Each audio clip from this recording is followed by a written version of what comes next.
This week, we marked 22 years since the deadly attack in New York on 9/11. And still today, more than 2 decades later, many ask, are we safer now than we were then? There was a hearing this week that was focusing on some of the evolving homeland security threats and emergency preparedness post 9/11. I want to bring back retired U.S. Army Major General William Enyart to talk more about it. Unfortunately, technology got in our way. And I was going to ask you about technology being a threat in our national security going forward. You talked about different types of threats. China and Russia are near peer adversaries, as you call them. Iran and North Korea are more regional actors. And then you talk about something called asymmetric threats. We were interrupted when you were discussing that. What more do you mean by that, and how does technology play into all of it?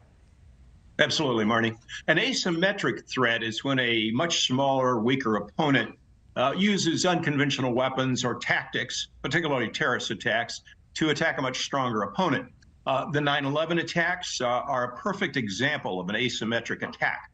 IEDs or suicide bombers are other examples of asymmetric attacks.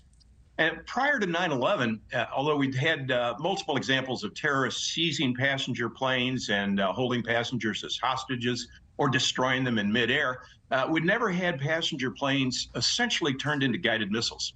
Now, we have seen those type of tactics used, interestingly, in the Middle East against our Navy, where small boats are laden with explosives and then used to attack far larger and better armed warships. Terrorist attacks, by their very nature, require us to defend with an intelligence capability, really more than a military capability. And I think that terrorist attacks are going to continue to evolve very quickly and really faster than military weapons systems. You know, it takes decades to design, build, and deploy complex weapon systems, such as new fighters or bombers or missiles or ships. Terrorists, on the other hand, can immobilize a society just using a laptop to attack computer systems, the systems that we've come to rely on in our hospitals, power grid, and water systems. Or gene splicing, for example, can turn a common virus into a devastating pandemic.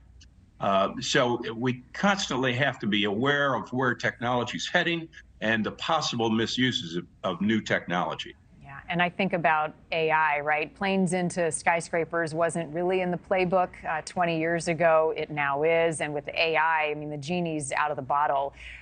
Are we prepared, do you think, as a nation and a world for the type of technology that seems to be so quickly out of our hands?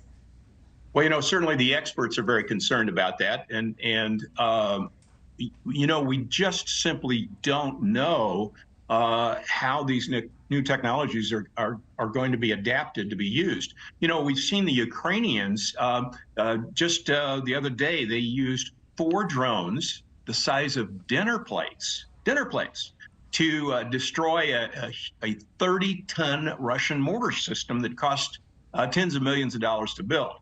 And they used 4 drones with 1.5 pounds of explosives on each of them to take that weapon out.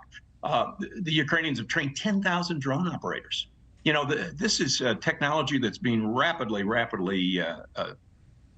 evolving to meet threats that we don't understand. A new type of warfare. Major General William Enyart, thank you for joining us twice this morning.